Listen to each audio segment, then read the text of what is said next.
Latitude Media, covering the new frontiers of the energy transition. Shomik Duda has spent his career in and out of politics, finance, and energy. He was a finance director for Barack Obama's campaign and an advisor in the Obama White House. Later, he went into private equity to invest in large-scale renewables projects. And after that, he founded an early-stage venture fund for political tech startups. And while straddling those different worlds, Shomik noticed a hole in the market. There were a lot of deep venture capitalists with experience in technology, in go-to-market, in company formation, but we didn't see very much expertise in being able to navigate government and regulatory expertise. In 2022, Shomik co-founded Overture, a venture capital firm focused on clean energy, AI, and industrial technologies, industries that often intersect with government. And whether we like to admit it to ourselves or not, the government is in the ether of everything we do in energy and resilience and industrial transformation. And so government strategy became core to the firm's approach. Shomik says there are two reasons a politician will engage with a company on an issue. The first is if they think the company can help them. And I think we're all pretty good at that portion of it. There is some fundraising usually involved. There is some showing up and lobbying, telling them about the jobs created. But the second reason a politician will help you is if they fear that you could hurt them. Fear. That is not a tactic that comes easily for companies in clean energy or climate tech that are often focused on optimistic messaging. But Shomik thinks it's a muscle that the industry needs to build. And to see it in action, he looks to the crypto industry, which has overtaken Washington. I have multiple friends running for Congress today who have said, I actually have taken note of the fact that you cannot take on crypto because they will take you out. And I'm very interested in instilling a little fear in politicians that say one thing and do another. Like, for example, all of the members of Congress who signed a letter supporting the Inflation Reduction Act, but then voted to gut it anyway. Shomik thinks the crypto players would have handled it completely differently. And if you study the crypto industry, crypto didn't just say, here are the jobs that can be created. They actually went after electeds. And that takes a different edge. That takes opposition research, that takes committed funding, that takes boots on the ground, that takes negative ads, that takes super PACs. And for the amount of money that this industry now generates in revenue, we are nowhere close to the influence we should have. Shomik thinks the industry needs a little more chutzpah, but Overture is thinking much bigger than that. The firm is investing in startups that it says are critical to the national interest, areas like minerals and mining, advanced nuclear, and industrial batteries. And that requires a much more collaborative approach to government. So the government, for the first time, is not this adversary for a whole slew of these things. And they can be a source of non-dilutive capital. They can be a source of opening doors, of helping find programs in their national labs. They can find carve-outs to be able to help these companies move faster. And so to really think expansively and creatively is what's required. I'm Lara Pierpoint, and this is The Green Blueprint, a show about the architects of the clean energy economy. We've already invented most of the solutions needed to decarbonize the global economy, but many of these technologies are not yet commercial, and they need to get financed and built at scale. We don't have decades to get them commercialized. We have years. This week, we're talking with Shomik Duda, co-founder and managing partner at Overture, about where venture investment is headed and why climate tech companies need a government strategy. If you're not at the table, you're on the menu. A lot of these founders who think, I'm just going to move fast and break things, I'm going to ask for forgiveness, not for permission, they are up for some rude awakenings as it relates to a whole lot of these sectors.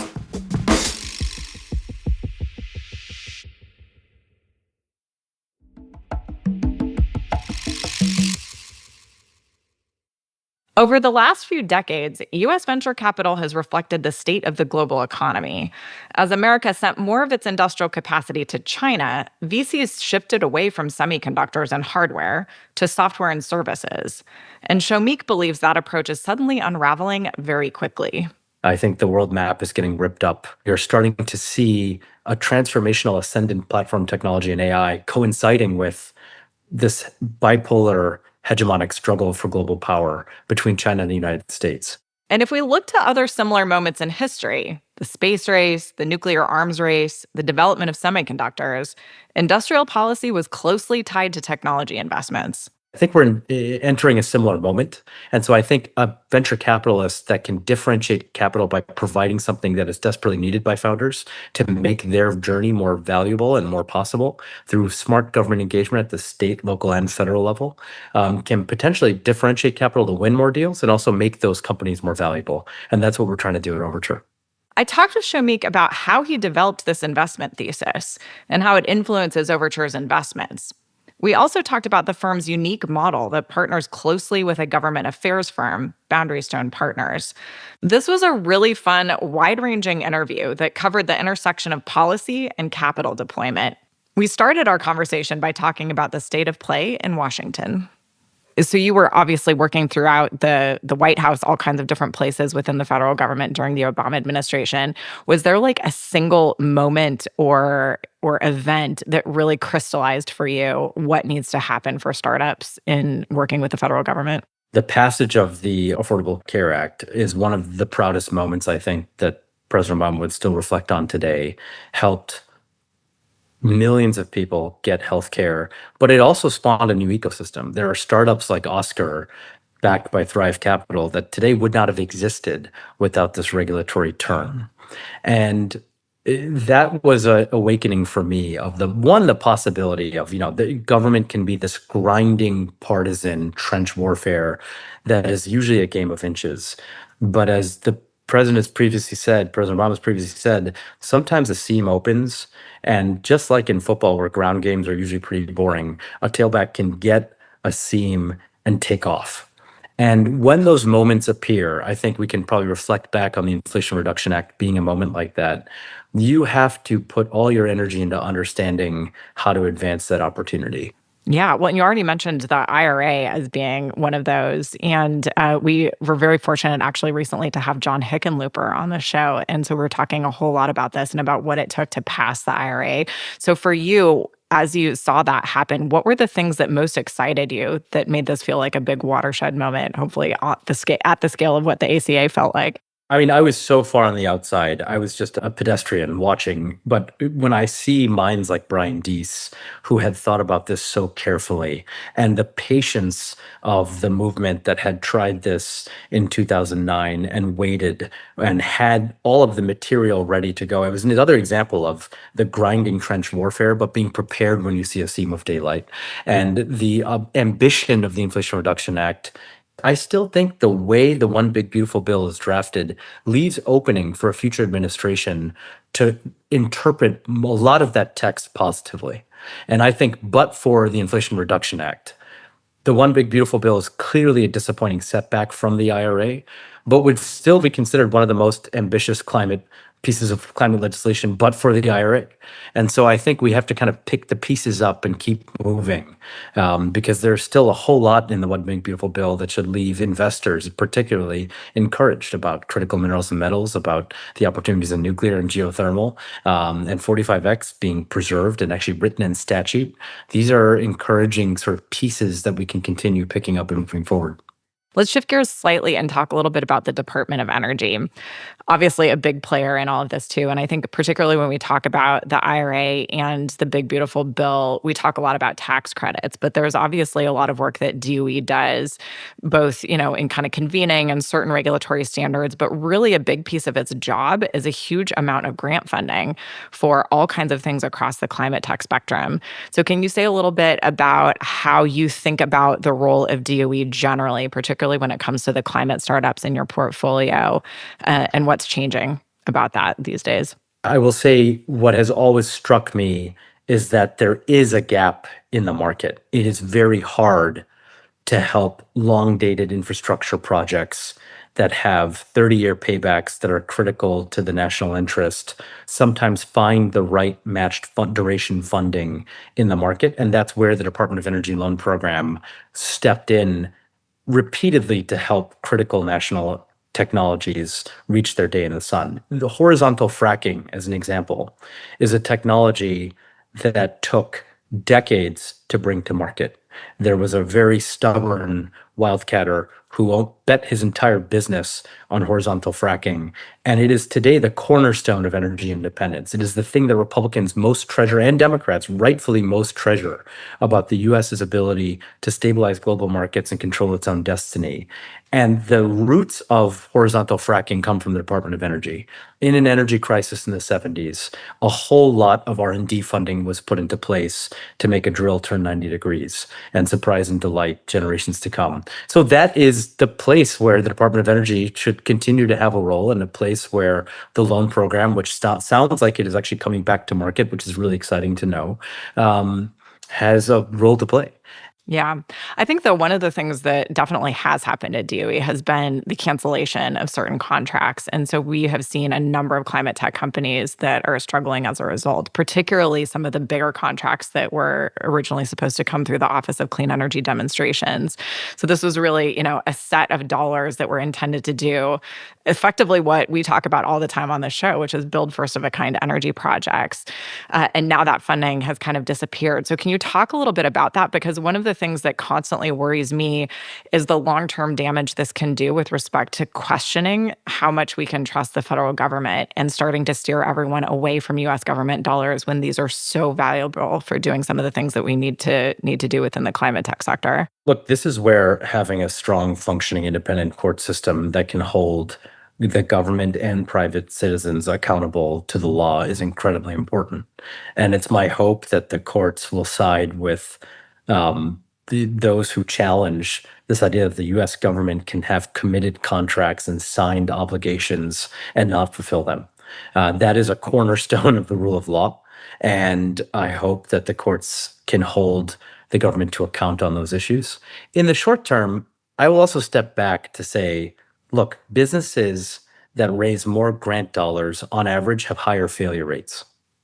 And it is equally important for companies, and it kind of makes sense. If you're spending calories and energy on chasing government grants rather than solving your customers' problems and serving the business, you are in trouble. I think globally we can kind of agree with that point. Now, there are certainly companies that we should be building industrial policy to support and advance. This is the reason why we have lost a lot of our muscle on producing the things that we invented in this country.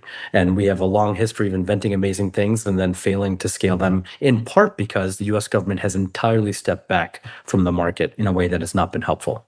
Let's talk for a second about investors in this moment. Can you say a little bit more about what you think venture investors in particular should be doing right now? We're raising our second fund at the moment. And one of the things limited partners, the investors, the asset owners routinely ask is, are you doing this just to make the world a better place? Is your North Star the impact you're going to have? Or are you actually also interested in making money? We have too many voices in business that are making catalytic impact arguments. And the thing I admire about what you're building, Lara, is that I think we do have to do some delineation of what is a non-for-profit exercise and what is a for-profit seeking exercise, and where those two shall not meet and where those two are required to integrate. And the fact that you are building first loss capital in being able to help different portions of the capital stack come to work is really inspiring and important. And equally, being able to make a return-only argument credibly,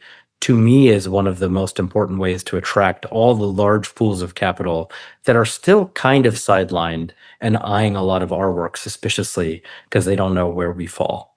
And so I think the most useful thing that a lot of the climate VCs can do is return unbelievable amounts of capital back to those limited partners to convince them that there is a market condition that is ready to scale capital today.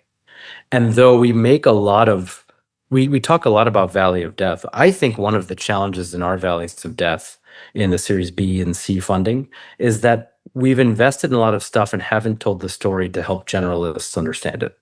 And as a result, the limited pool is not just limited by the limited number of climate venture funds, but that generalists cannot engage because we have gotten so kind of Byzantine and down the rabbit hole on the stuff we're investing in.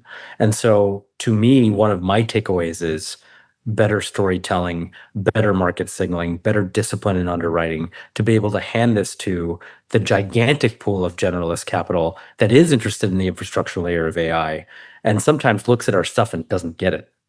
And that's that's our problem. Sure. Can you say a bit more about that? I mean, is it about the complexity of the technology or the complexity of the regulatory system or the complexity of the stories around how you get to really solid, lucrative exits? Or is it all of the above? I think it's all of the above. And the one I would add is sometimes doing deals that do not pencil techno-economically that are quote unquote the right things to do. And I think we have to, in a high interest rate environment, we have to be more practical about the types of things we're tackling today. And I think one of my critiques of our movement is that, again, we have gotten so deep down our rabbit holes, we forget to bring everybody else with us. We forget politically. If I'd encourage everyone to check this, David Shore, who's a famous data scientist, tweeted out an axis. On one axis, it is what issues voters trust each party with more, and on the other axis, it is the sort of intensity of importance of those issues. If you go look at that now, climate is not even in the top 10. It doesn't even rank in the top 15. There is no intensity of belief. And so I think in the context of this, and I bring all this up because like the stuff we're investing in, if we're deep out of the money and we are investing in super capital intensive projects that will take 25 to 30 years to pay back, it is very difficult to understand how to attract the right kinds of investors that can continue carrying that forward. I think it's an important conversation. And to add one more story to the table here, I think this will probably resonate with you. When I left my job at the Department of Energy in the Obama administration and went to go work for Exelon, my very first day on the job, my boss sat me down and he raised an eyebrow and he was basically like, I'm skeptical of you, Lara, because you're coming from this bleeding heart, place where you got to take the welfare of the American people as your goal. And here we are now in a company and I've got shareholders. Are you going to be able to get on board with doing things that will make the company money? And my response to him was, there's not a conflict here, because if we constantly work on things that are never going to make anyone money in climate, there's no scaling to be had. And points on the board happen when you scale. And so we really, I think, have to continue to be clear with ourselves as an ecosystem. You cannot compromise on either one of these things. You have to be impact focused and you have to be very business focused. And so to your point, what we're building at Trellis, yes, we're using philanthropy. We're trying to figure out where we can solve gaps in the ecosystem.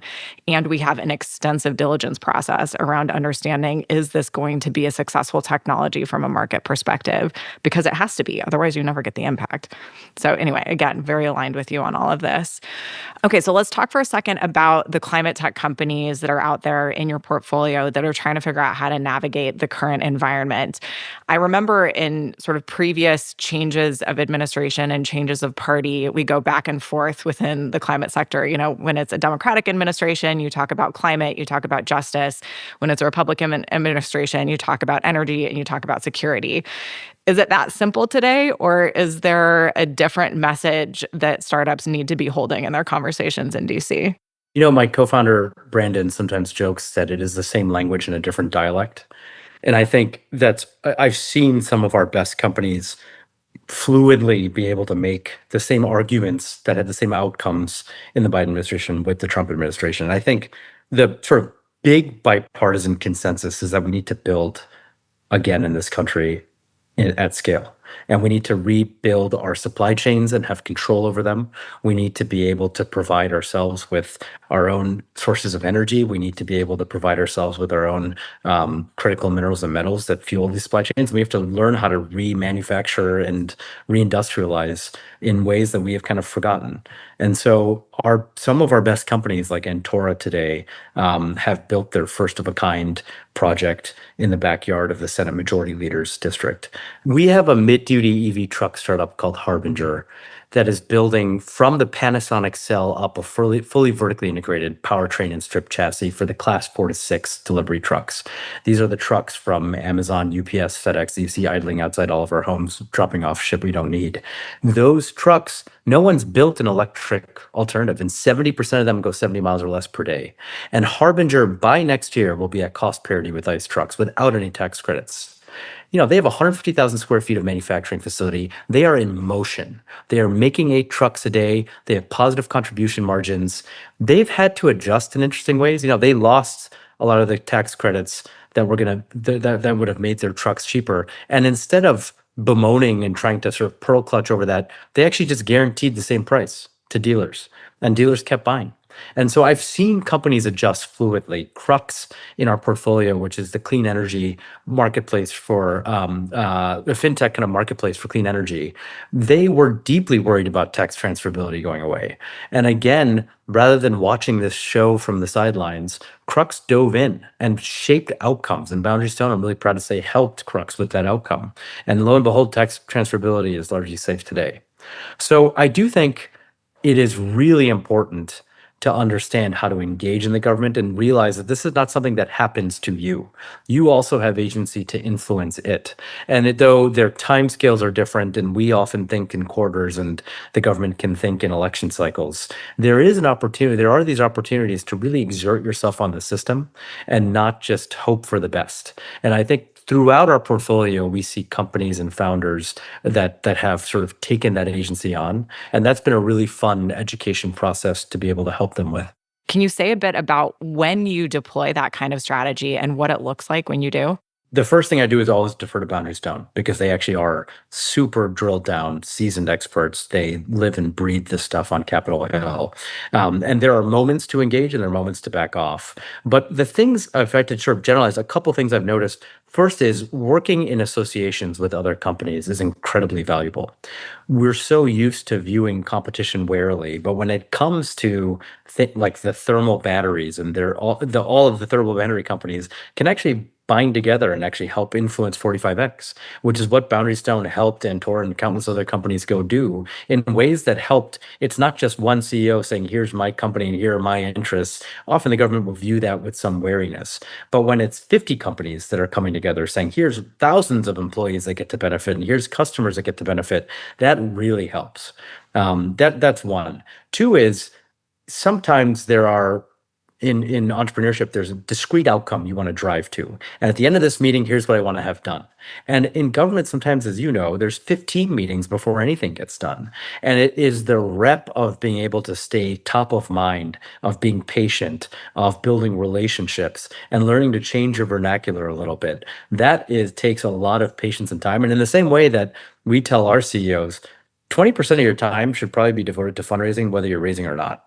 You should be having conversations with growth investors, keeping them apprised. When you raise your next round, it's really easy. In that same way, some percentage of every founder's time should be devoted towards government. And whether there's a discrete outcome they can underline and say, here was my KPI and I hit it, it's not going to happen that way. But it is still a worthwhile investment of time. And that can sometimes be a real eye-opening for a lot of these founders. And I think, interestingly, the crypto community is one for us to study a bit in that way. When you listen to, Brian Armstrong talk about this at Coinbase, he came from Silicon Valley and was not used to building this muscle. And Coinbase built a formidable government presence, and it shaped outcomes, and it took buy-in from the top for that company to be able to do that. Right. Yeah, I think this is really critical. And I love how this connects to what you were saying earlier, that I think for founders, you may be thinking to yourself, well, I'll go to DC when I need something. Like when that becomes critical for the growth of my company, then sure, I'll show up. But to your point, that's not how policy works. Policy changes when there are these open windows, and you don't know when they're going to pop up. And so the retail work of making sure that you're on a senator's mind, that they're thinking about your company and your needs, that they're thinking about your perspective on the ecosystem when they have that moment of opportunity to make some kind of change, it's so critical and very cool that you all help facilitate that. One of the things that struck me about what you were just saying is that the crypto industry, by its nature, is a financial industry, and there's huge amounts of money in all these transactions. transactions and just insane amounts of money that are naturally part of the story. So my guess, and I would love to check this with you, is that it's a little bit easier in their case to make the case to, would-be politicians that they can bury them if they want to, just given the amount of money flowing around. What do you think very specifically it's going to take on the climate side to create some sort of similarly heavy, I don't know, potential stick, I guess, for the folks who are ultimately running for office? I think it does come down to dollars, and it does come down to energy and commitment. And you are right that when you have crypto assets appreciating at 1,000,000%, it's easier to put some portion of those dollars. But I think if you think of a percentage of your profits that are being devoted to government efforts, and if you look at the percentage of profits that the oil and gas industry puts into government lobbying versus the percentage of our profits, not on an absolute dollars basis, we are still 1/100th of where the oil and gas industry is. And so I would just start there. And even if that's less total dollars, there could still be far more influence than we are having today in that respect. And the second is finding and recruiting top tier political operatives who can run campaigns on this. And I think that is the other portion. If you look at the kinds of minds the crypto industry attracted, Chris Lehane, who was a feared kind of ballot political strategist in California, led Airbnb for a while, led a bunch of crypto efforts. I think minds like that, it's high time for us to go kind of recruit and point dangerous people like that towards campaigns we want them to run on. And I think, that is also a matter of dollars. But those dollars are gettable. I just don't think that we have enough muscle there. And building that muscle means figuring out how to interface with an increasingly partisan Washington, D.C. More on that after the break.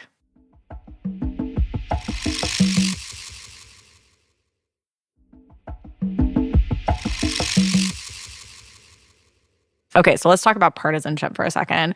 One of the things that I also viscerally remember from my time in Washington, D.C. working on climate is that the funny thing about it's really energy in particular, at least in those days, which is to say longer ago than I would care to admit, is that it wasn't so much partisan as regional. And it was really interesting to see how members of Congress in particular were representing the interests of their state. And so if there was a lot of oil and gas in their state, it didn't really matter if they were a Democrat or Republican, they were going to represent oil and gas interests. The same thing was true if you've got the timber industry in your state or if you've got a lot of solar production, whatever it is. But I'm starting to get the sense that things have changed. And so do you agree with that there really is more partisanship that you have to take into account as you're thinking about how to interface with Washington, D.C.? And going back to, kind of the question I asked earlier, what does that mean then about the language that startups should be using when they do show up? It does feel like we're nationalizing everything.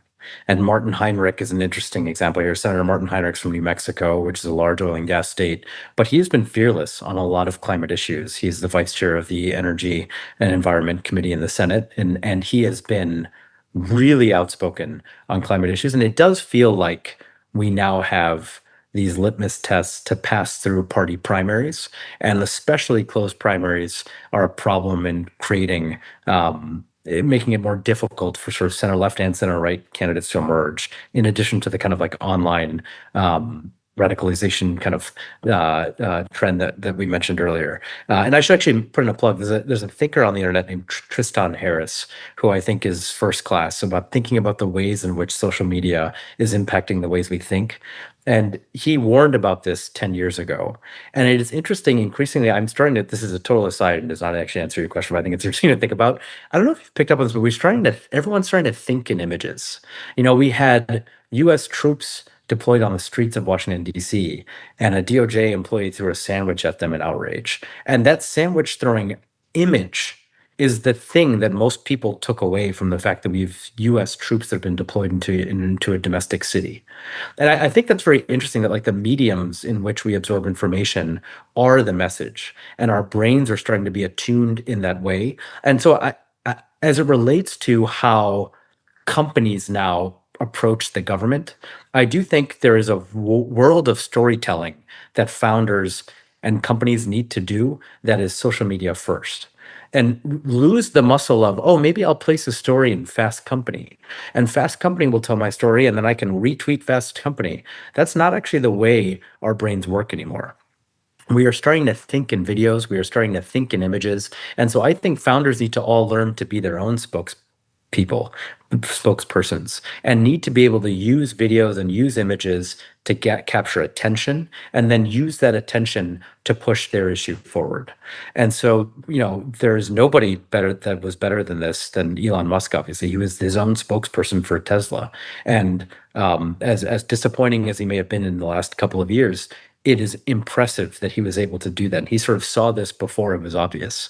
And so I think one of the things I try to coach our CEOs on is, don't think that you'll place a story in Fast Company and you're done. You need to be your own spokesperson and constantly learn how to, we're in an attention economy, grab attention. Because then when you meet with an elected, that elected may be interested in your workforce space, but also interested in your attention, that you're in the attention economy and they need to win that attention. And so I think as it relates to lobbying and language, what might be more important than what you say in the meeting is the air cover you show up with before you even show up. And that's something that founders do have some agency in building and getting reps at. Does that make sense? I don't even know. That's a theory of mine. I don't know if it's true or. No, I actually love that this is where this discussion is going. What's so interesting is that in my conversation with Senator Hickenlooper, we wound up having a discussion about campaign finance reform, right? Because at the end of the day, it's like all of these realities about the dynamics on how things work in Washington, D.C. can be traced back to these bigger social causes. And so that's, really the thing that we wound up discussing. And it seems like you're taking us there too, down to this root cause piece of the puzzle that really is how we communicate with one another, and to your point, how we now think. So I think this is really fascinating. I mean, do you think that this relates to what we were discussing before, that it's not that we need not just to be able to tell the good news stories about climate, but honestly to have some ways to, for lack of a better way of saying this, I guess, punish, policymakers who turn their back on climate? Is this part of it, being able to garner more of the attention economy more effectively as a way to help steer politicians in the directions that they agree to when it comes to their climate commitments? I think so. I also think there are times where we can hide in plain sight. One of the most interesting things I learned is that recently is that apparently there are two sounds that are uniquely damaging to the human ear. One of them is a golf club hitting a golf ball, believe it or not, is actually not very good for your ear. The other is a diesel leaf blower. It operates at a decibel level that is just so annoying and is so harmful to the human ear that it prompted a whole lot of municipalities to ban diesel leaf blowers. And not once did emissions come up. It's just an annoying sound. And guess what? There's a whisper quiet electric version of this that's less annoying and less harmful to the human ear. And so where there are times to have some expansive argument and learn to get out of our own way and not make an emissions argument that bums people out, but instead make an argument about why this is just better, is, I think, a discipline we need to get used to. And so learning to kind of bide our time and hide in plain sight, make expansive different arguments, go in different directions. I think that's also very useful.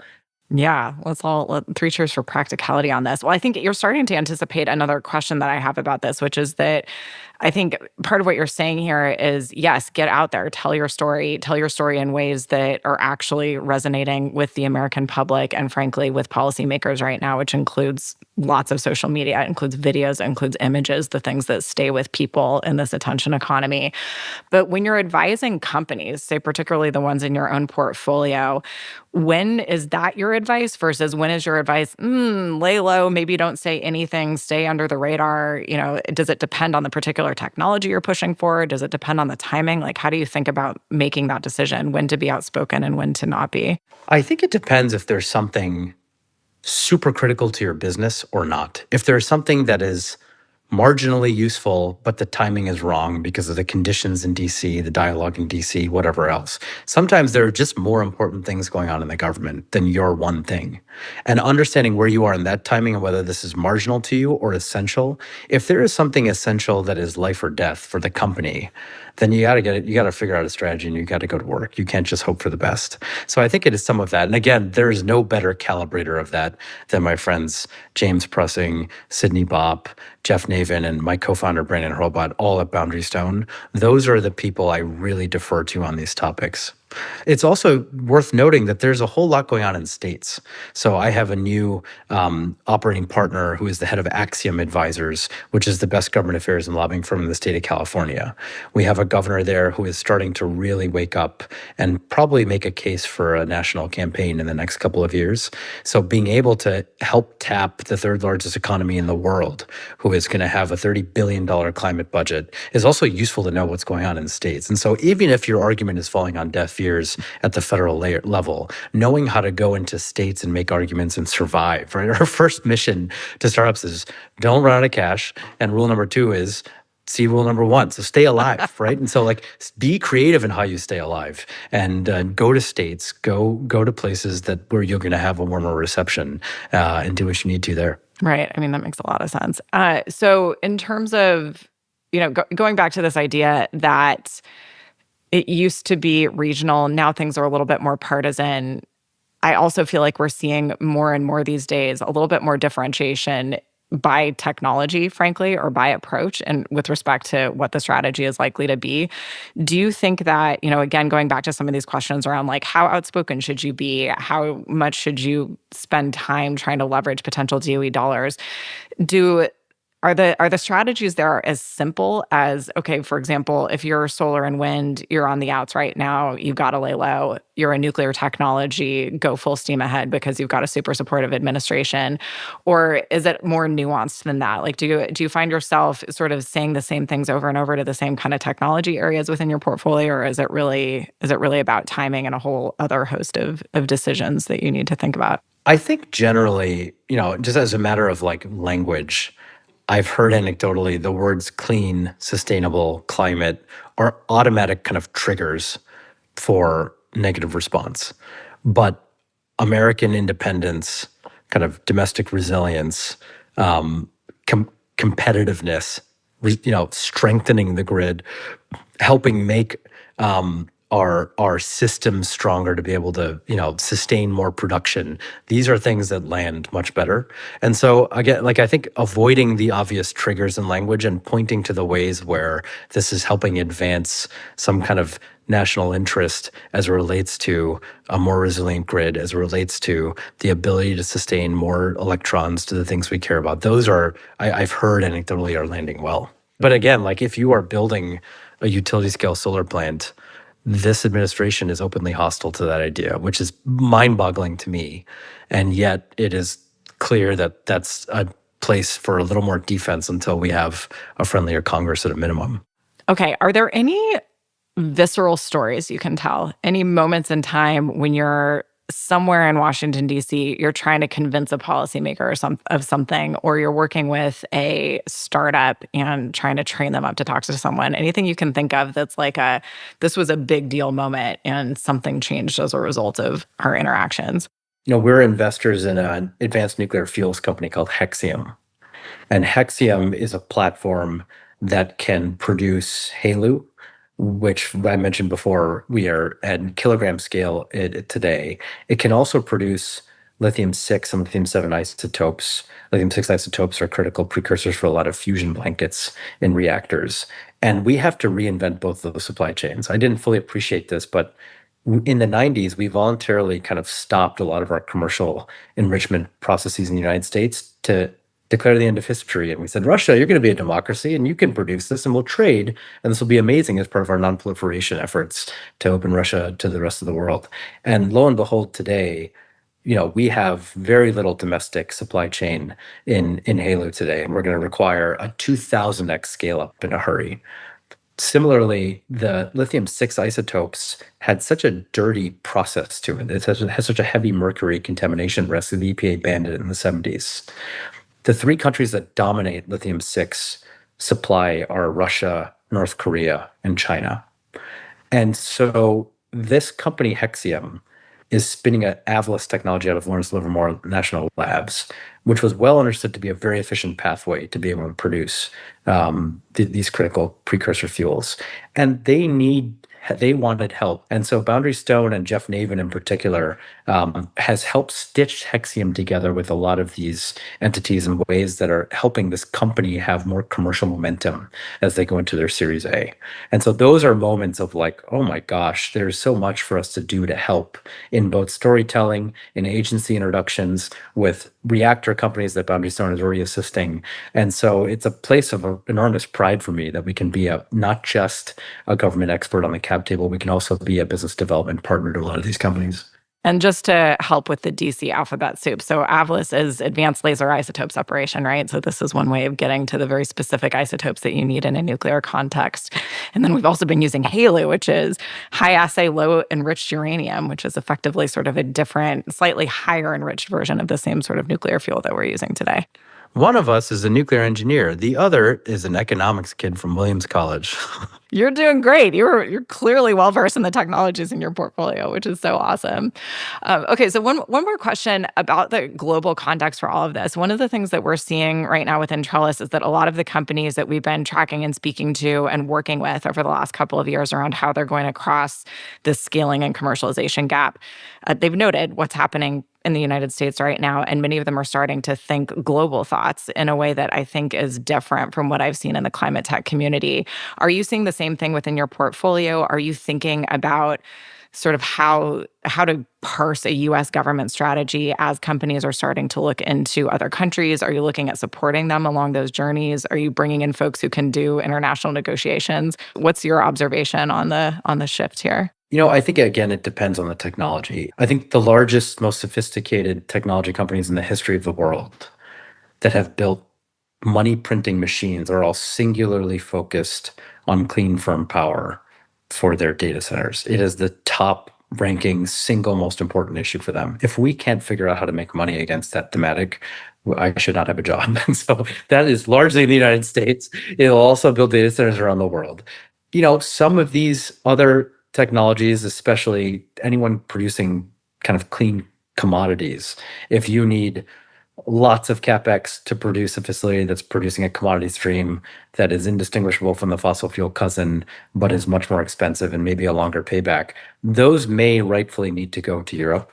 But still, like the US, this president has a couple years left, and we are a 10-year fund. We will have many presidents that come and go. There are some issues that I think are enduring problems in this country that are going to intensify over the duration of this fund's life.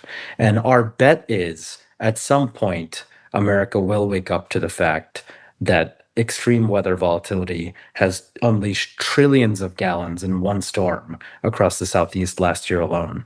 We saw $680 billion of wildfire costs last year alone. And in my city in Los Angeles, my co-founder, Tamim, lost his parents' house, his sister's house, his brother's house, and still has not been able to move back into his house. And so I do think the costs of extreme weather, the new business models that will have to emerge in being able to help insurance address with these issues, I do think over the 10 years of this fund, that wake up will go from contentious and maybe not even obvious to incredibly searingly obvious. And so our job is to think long term and not get too bogged down with what this administration wants on this particular issue.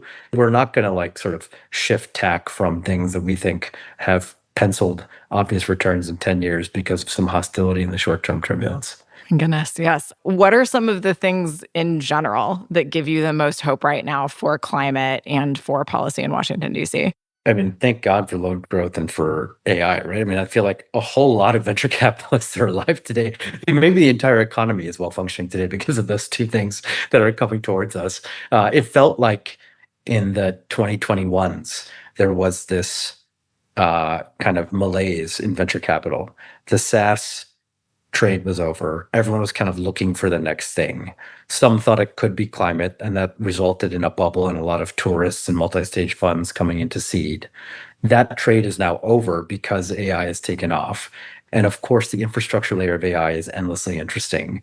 It is a place where we could spend all our time and still have a whole lot more to invest and a whole lot more to learn than dollars and time that we have. I think the rise of decentralization across everything, across currency, across warfare, is coming to energy.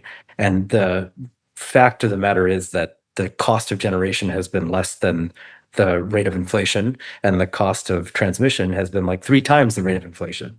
And so if you just keep compounding that, this will break at some point, and you will see commercial and industrial loads going behind the meter. You will see more mini grids. You will see more islanding. You will see more decentralization of this like $2 trillion modern machine that is going to look very different over the next 30 years. And so that is a place of endless interest for us. I think being able to secure and optimize distributed assets in this new decentralized world with zero trust cybersecurity for physical infrastructure, with trading opportunities, with optimization, reinforced learning algorithms to help them trade and bid assets. All of that is compounding at a searing speed. And just the regulatory nightmare of these interconnection queues and challenges in supply chain make us really interested in how you're going to be able to use the distribution network to be able to get more things done. And you're seeing a software-like scale-up in batteries as a result. The battery kind of math is kind of astonishing. I think just to decarbonize the Texas grid, a Stanford study recently found that you're going to need 13.4 terawatt hours of batteries to support the Texas power grid, which is like 1.5 terawatt hours produced per year. How many battery companies are in Overture's portfolio? We have a really exciting one called Moment Energy, which is looking at the fact that there are gigawatt hours of batteries driving around cars today that are going to have to come out of those cars. And they have invented a battery management kind of software to be able to govern used batteries that can be collectively intertwined to be on grid kind of scaled storage for commercial industrial applications or for utilities. And the magic of their invention is that they can actually dynamically rebalance at the cell level and pack level. And so if you have one cell in an old Tesla battery that is faulty, they will dynamically rebalance away from that cell such that the pack and system can operate as promised. And as you're not slamming and accelerating, taking this to 60 miles per hour in seconds, you're able to use this and have a lot of juice left in the system. And Moment Energy now works with Amazon and a host of other exciting customers with their product. I love this. Super helpful. Also, the subject of an entirely, additional podcast episode that we're going to have to do now, Shomik. So thank you for introducing all of these topics. I have one final question for you, and I have a suspected answer to this, and I'm very curious to see if it's the one you give. If I wired $100 million into your bank account tomorrow at Overture, what would you do with it? I would follow on into some of our companies that are today compounding at astonishing rates of speed. I think Antora could very well be one of the single most valuable companies I ever spend time on. And when you meet that CEO, Andrew Ponick, and his co-founders, Justin and David, they have this unbelievable, unshakable faith in what they're building. The technology is still compounding today and improving. They've invented the world's most efficient thermal photovoltaic panels that have ever been known to science. They were on the cover of Science magazine for it. They have built this technology that is able to take electricity from trapped renewable plants and turn it into industrial heat, and have demonstrated industrial heat capacity above 1800 degrees Celsius. And they're in their first project. They have contracted hundreds of millions of dollars, and they are in full motion. And across companies like Antora and Harbinger and Crux and Bedrock, this geothermal technology that will produce zero carbon heating and cooling cheaper than any other form of technology known to the market. I see these companies, and it's hard not to want to get out of bed and keep sprinting with them. And so I think the founders are the thing that are the most inspiring part of my day. And I have kids, so that's kind of a disturbing comment. Love that answer. Shomik, thank you so much for joining the show. This was awesome. So fun. Thanks for having me, Laura. Shomik Duda is a co-founder and managing partner at Overture. The Green Blueprint is produced by Latitude Media in partnership with Trellis Climate. The show is hosted by me, Lara Pierpoint. This episode was produced by Aaron Hardick and Stephen Lacey. Ann Bailey is our senior editor. Sean Marquand is our technical director. Stephen Lacey is our executive editor. If you'd like to suggest topics or guests for the show, send an email to thegreenblueprint@latitudemedia.com.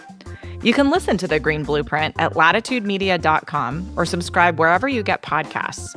And if you have a fellow clean energy or climate tech traveler who would benefit from the insights in the show, send them a link. This is The Green Blueprint, a show about the architects of the clean energy economy.